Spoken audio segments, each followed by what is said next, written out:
l'éditorial de la rédactrice en chef. Je vous le lis et je m'en servirai aussi pour la suite. Joyeux Noël, qu'on y croit ou qu'on n'y croit pas, c'est un merveilleux symbole. En s'incarnant dans un bébé, être fragile et dépendant, Dieu a montré qu'il éprouvait un amour infini pour les hommes. Il en faut pour prêter le flanc aux mesquins, aux injures, aux jaloux, aux prétentieux, aux racistes, aux tyrans ou aux incrédules. Il en faut davantage encore pour se laisser percer le flanc par de tels gens et malgré tout les aimer. Car Dieu n'a pas d'exclusive. Inutile de monter patte blanche ou d'être plus catholique que le pape pour le connaître, Dieu, il suffit de l'accepter.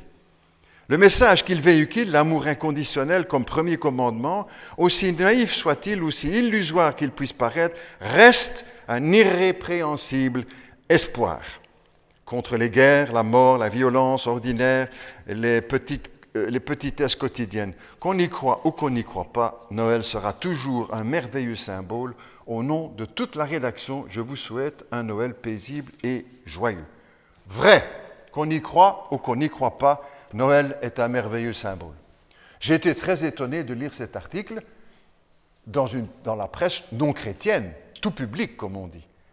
Mais il semble qu'il y ait là derrière quelqu'un qui y croit, en tout cas. On peut le découvrir au travers de son texte. Mais même ceux qui n'y croient pas, comme il y est fait allusion, même ceux qui n'y croient pas célèbrent la fête de Noël. Dans votre quartier, autour de vous, dans la ville, dans le monde. Beaucoup qui n'y croient pas vont quand même faire la fête et célébrer la guirlande de Noël, les fêtes de Noël, bougies, guirlandes, sapins, cadeaux, etc. Même l'incrédule illumine sa maison. Mais c'est quand même mieux quand on y croit. C'est quand même mieux quand on y croit, parce que cela prend alors une toute autre dimension. C'est le Fils de Dieu qui vient sur la terre. C'est une autre dimension que le repas qu'on partagera avec la dinde de Noël. C'est Dieu le Fils qui donne cette autre dimension à tous les cadeaux qu'on pourra offrir, parce que c'est lui le cadeau suprême de la fête de Noël. Cela prend une autre dimension, en fait, quand Dieu se devient homme. C'est plus que le sapin de Noël qui trône dans nos maisons ou dans nos églises.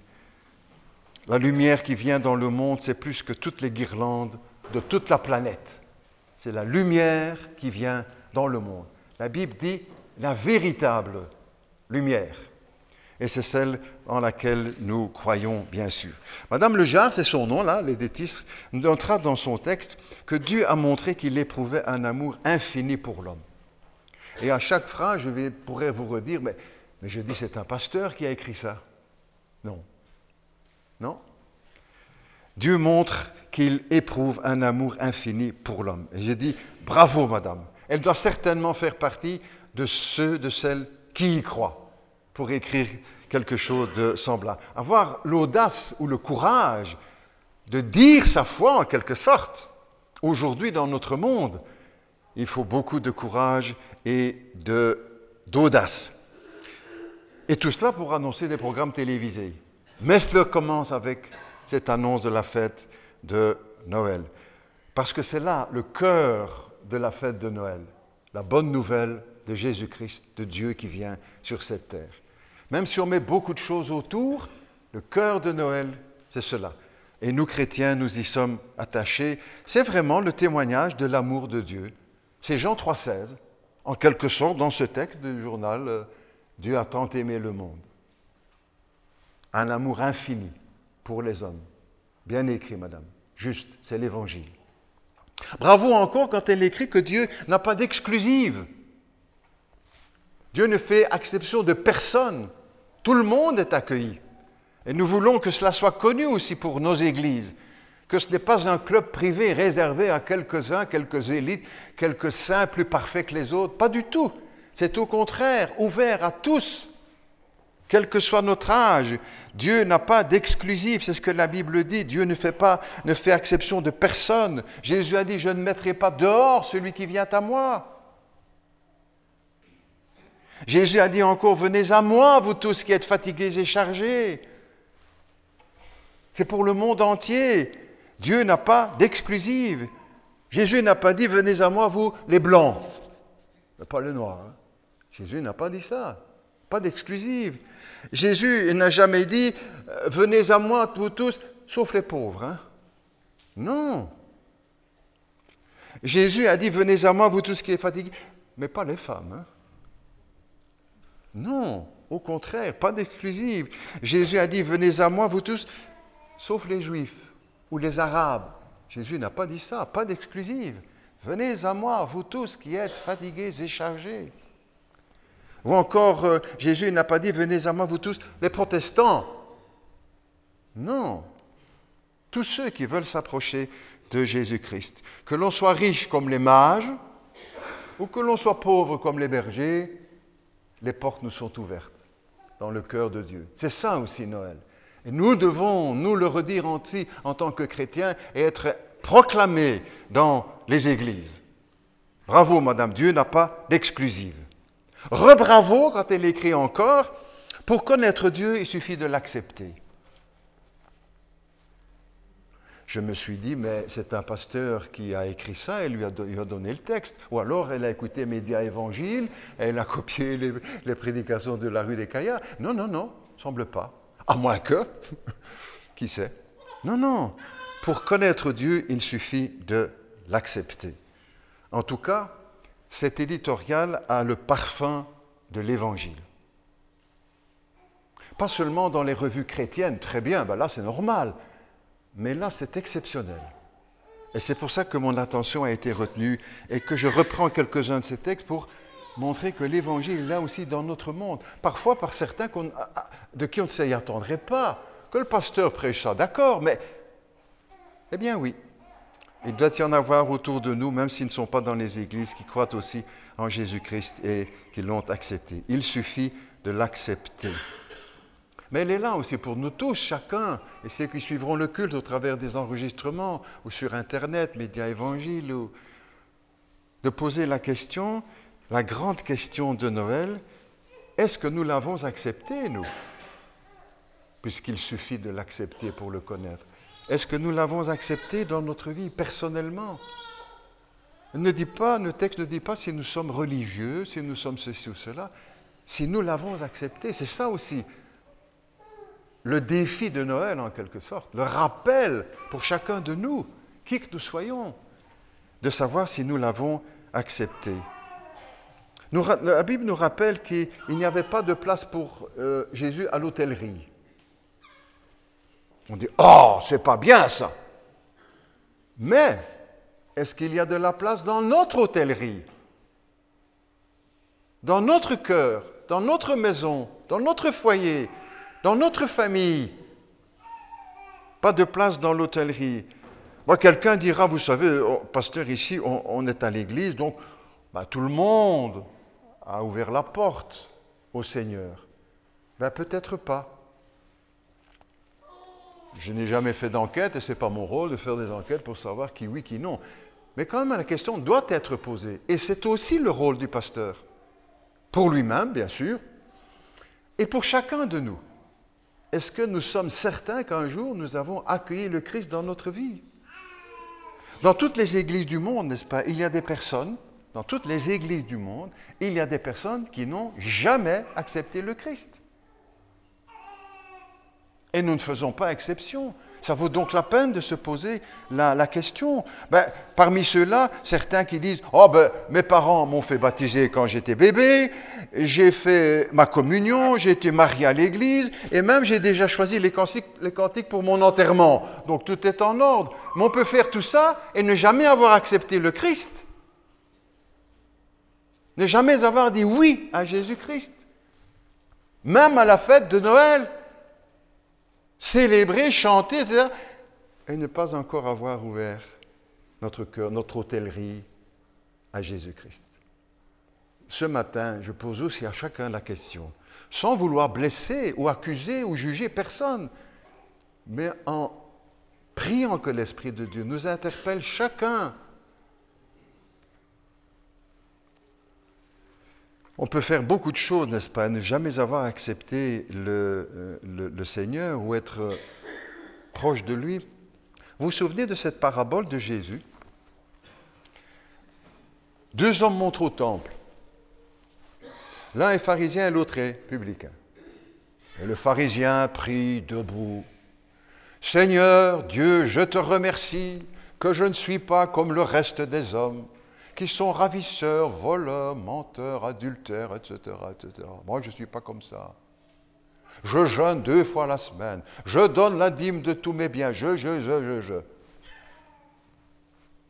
Et à côté de lui, Jésus dit, le publicain, un homme d'une vie pas recommandable, le publicain, qui n'ose même pas lever les yeux au ciel et qui dit en son cœur, ô Dieu, sois apaisé envers moi qui suis un pécheur. Et le Seigneur dit, celui-ci, il est rentré dans sa maison justifié plutôt que l'autre. Tu notes bien, ils étaient tous les deux dans le temple. Ils étaient dans l'église, on dirait, dans l'église. Ils priaient tous les deux.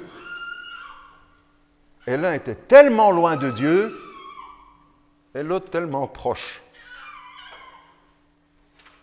Où sommes-nous aujourd'hui, en ces fêtes de Noël qui approchent?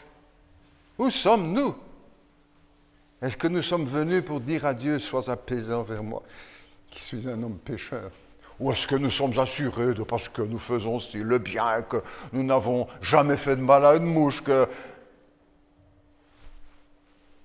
Celui-ci, dit Jésus, est rentré dans sa maison justifié plutôt que l'autre. Dans toutes les églises, n'est-ce pas, du monde, il y a des personnes qui n'ont jamais accepté le Christ. Pas pour juger ici, moi je ne suis pas là pour juger personne. Jésus lui-même a dit, je ne suis pas venu pour juger. Je ne vais pas m'y mettre, moi, hein. Mais quand même, pour poser la question à chacun, avec l'invitation d'y répondre. On peut être dans les temples, dans les églises et être très loin de Dieu. On peut faire beaucoup de choses religieuses ou morales, éthiques, et être quand même loin de Dieu. Celui qui nous en rapproche, c'est Jésus-Christ.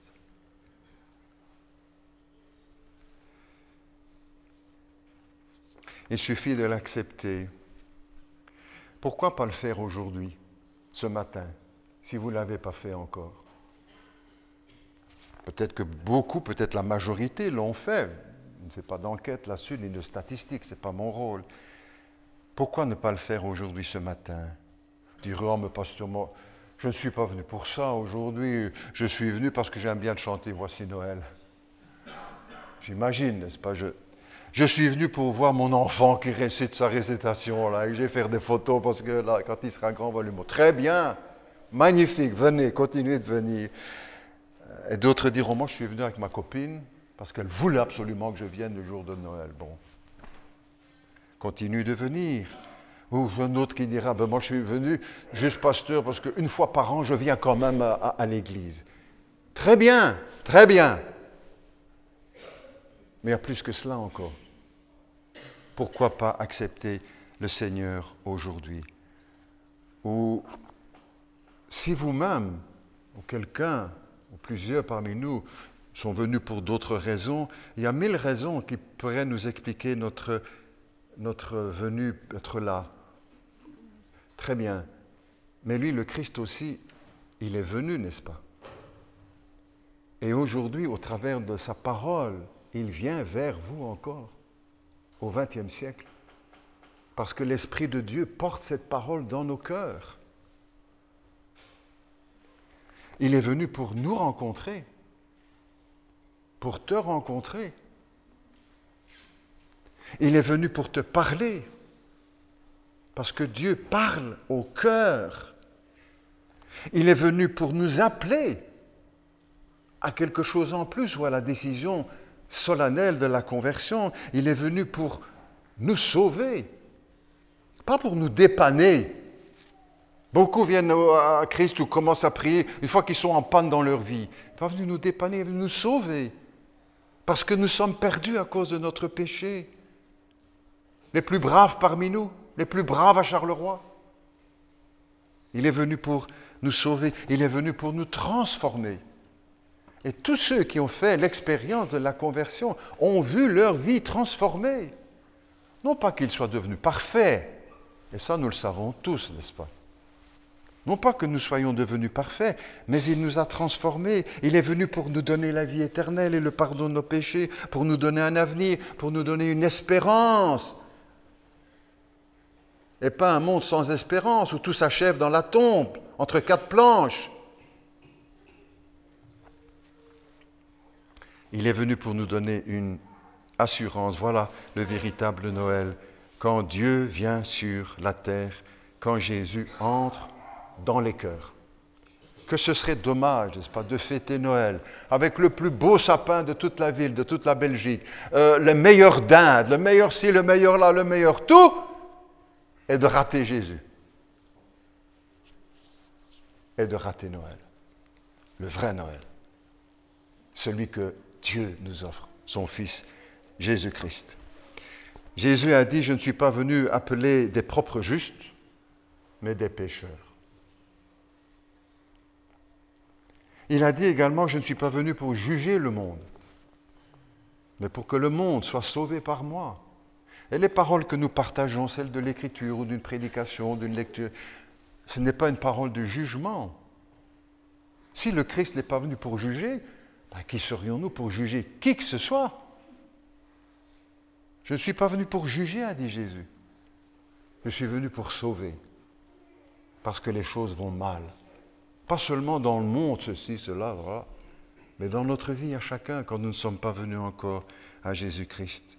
Tant de personnes fuient les églises, ou le pasteur, ou la religion, ou Jésus, parce qu'ils disent « il va encore me juger ».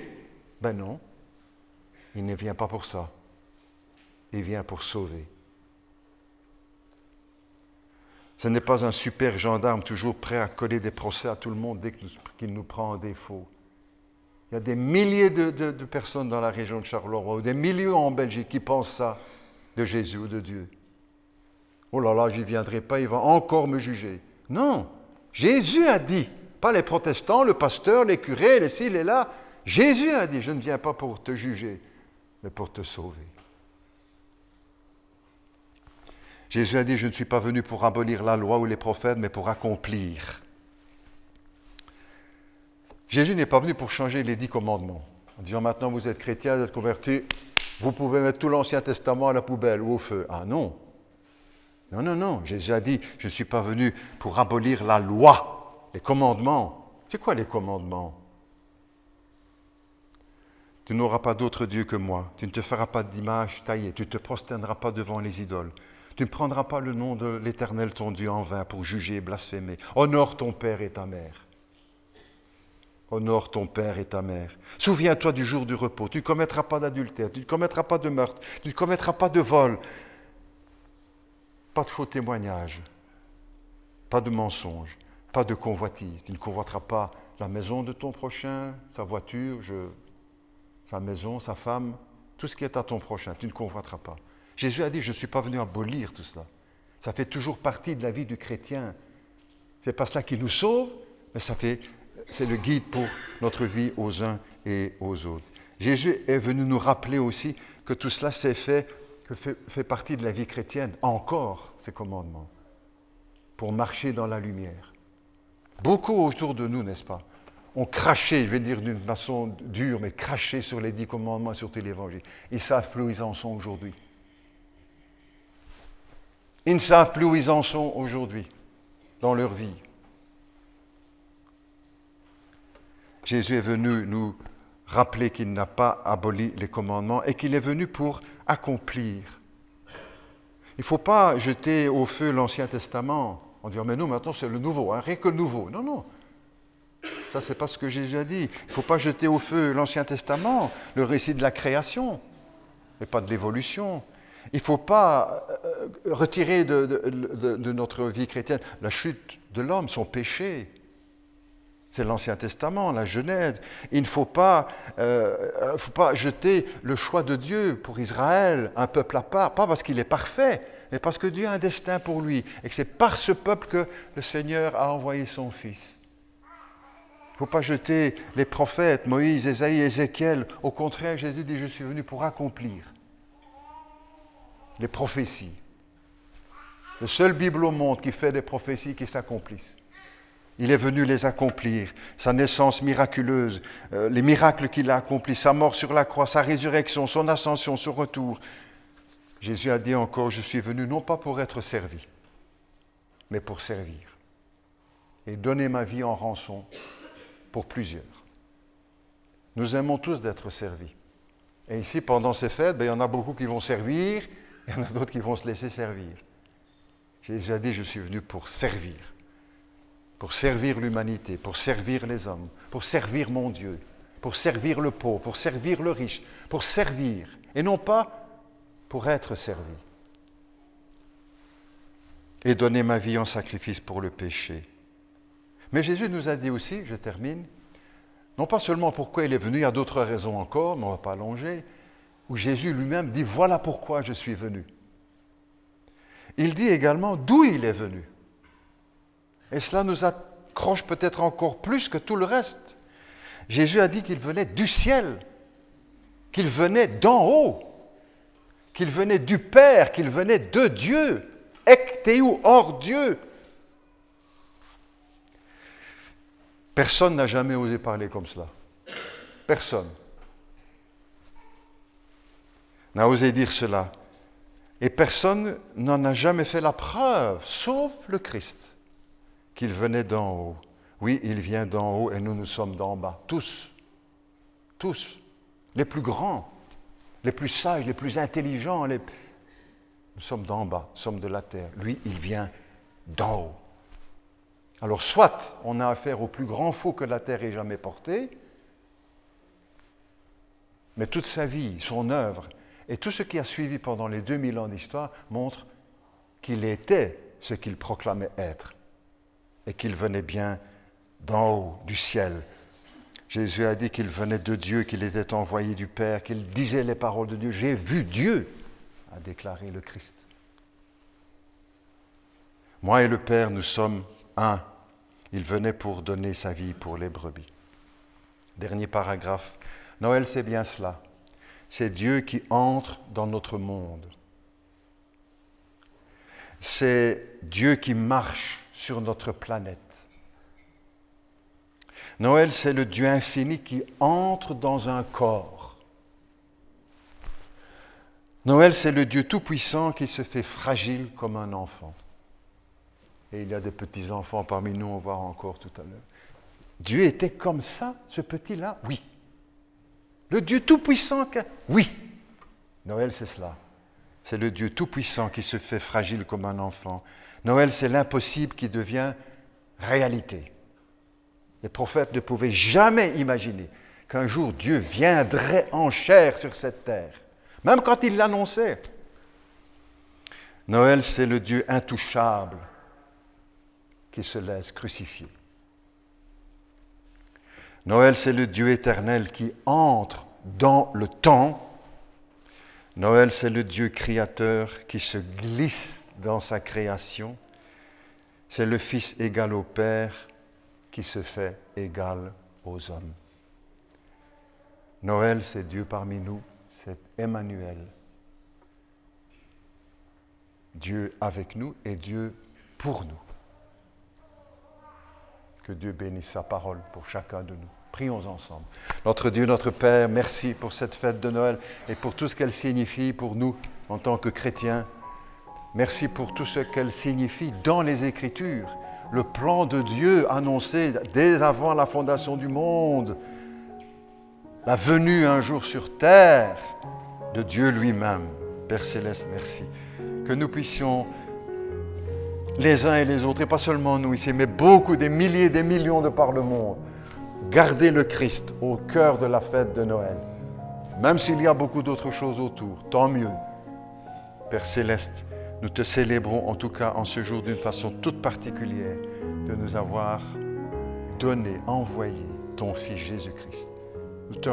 Nous remercions le Christ pour son œuvre d'amour, de pardon, de grâce, son sacrifice à la croix, pour sa résurrection d'entre les morts et la vie éternelle qu'il donne à tous ceux qui croient en lui.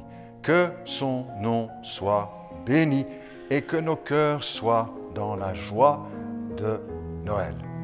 Au nom de Jésus, Père Céleste, nous te prions. Amen.